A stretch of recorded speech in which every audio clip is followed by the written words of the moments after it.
Okay, I'm going to show you how to do a drop-in lining on the simple tote bag. So what I have here is my exterior fabric is right side out and my lining fabric is wrong side out, and I've put the exterior fabric inside my lining.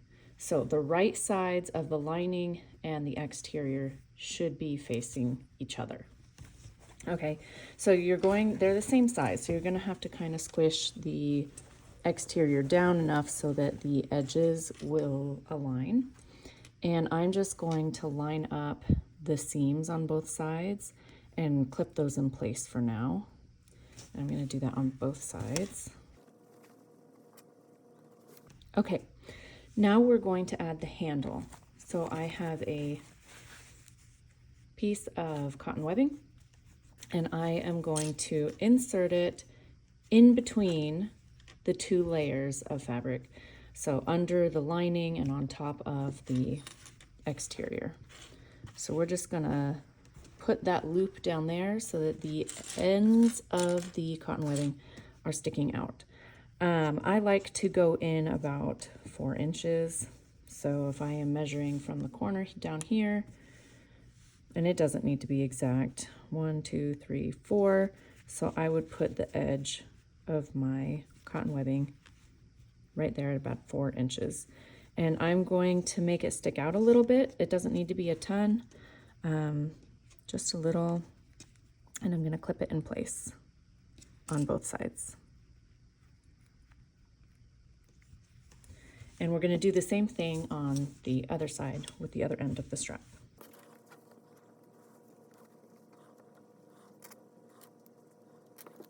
Okay, now that I have secured the strap, I'm going to go ahead and place a few more pins along the top.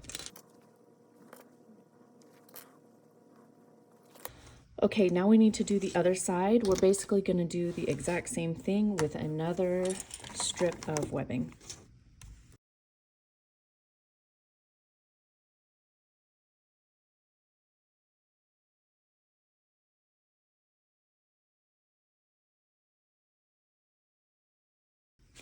Okay, when I add some more pins to this side, I am not going to pin the center because that's where I'm going to leave an opening so that I can pull everything through and right side out. So I'm just going to pin the ends here in the excess spaces and leave this open.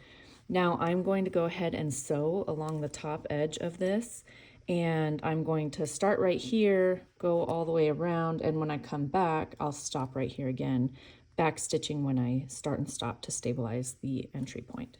So I'm gonna go do that. Okay, now that I've gone around the entire top, leaving an opening between the straps, I do want to point out that I did back stitch over the straps a little bit on every one so that just to add a little bit more stability because you're going to be pulling on those.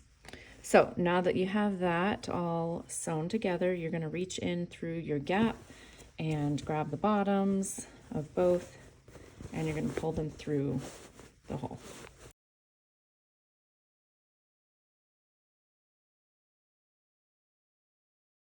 All right, it's like giving birth.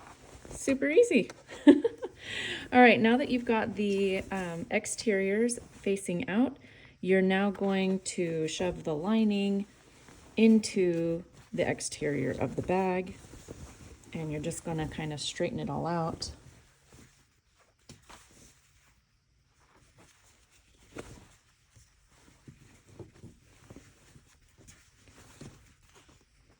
Just like that.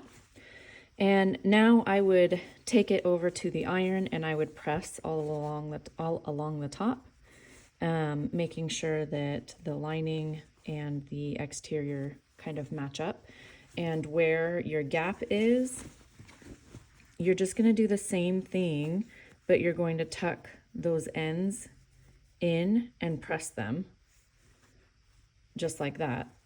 When you're done pressing, you're just going to do a tiny little top stitch all the way around, just barely off the top, so about 1/8 of an inch around the top, and that will seal your gap.